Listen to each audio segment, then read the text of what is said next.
Exactly Carlo Ancelotti যখন দায়িত্বটা নিয়েছেন তখনই মোটামুটিভাবে আমরা নিশ্চিত ছিলাম যে ব্রাজিল ঘুরে দাঁড়াবে।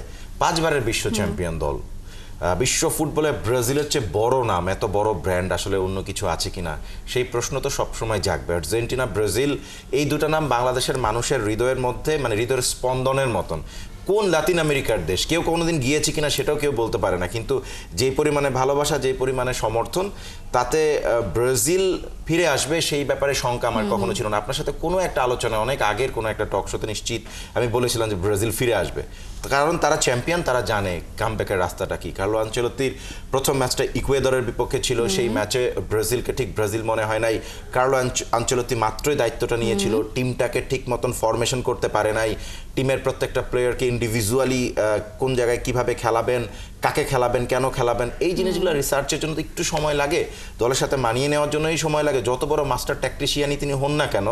তবে ঠিক কার্লো আনচেলত্তির মানে ব্রাজিলে অভিষেক হলো কোচ হিসেবে, এবং এই ম্যাচে ব্রাজিল একচ্ছত্র আধিপত্য দেখিয়ে খেলেছে। 1-0 গোলের জয়, যদিও মার্জিনটাকে দেখে মনে হচ্ছে যে একদম মিনিমাল, বাট গোটা ম্যাচে ব্রাজিলের যেই দাপট ছিল সেই দাপট বলে দেয় বল পজিশন। যদি আপনি দেখেন বল পজিশনে 73% বলের দখল ছিল ব্রাজিলের কাছে। 3টা পরিবর্তন তিনি করেছিলেন, মার্তিনেল্লিকে নিয়েছেন, ডেফিনেটলি রাফিনিয়া এবং কুনিয়া, এই 3জন। রাফিনিয়া বার্সেলোনার হয়ে লাস্ট সিজনটা যেমন কাটিয়েছেন, যে ফুটবল তিনি খেলেছেন, হানসি ফ্লিক তাকে টোটালি বদলে দিয়েছেন। এই রাফিনিয়া ব্যালো দ'র জেতার দাবিদারের একজন। সুতরাং রাফিনিয়া যখন দলে ফিরেছেন, দেখেন রাফিনিয়া, কুনিয়া এবং ভিনিসিউসের কম্বিনেশনেই 44 মিনিটে গোলটা হয়েছে।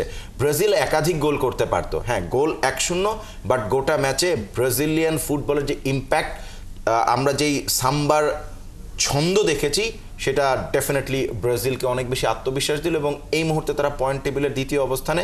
যদিও আর্জেন্টিনার চেয়ে তাদের পয়েন্ট 10 কম, তারপরেও তাদের বিশ্বকাপটা নিশ্চিত হয়েছে। এবং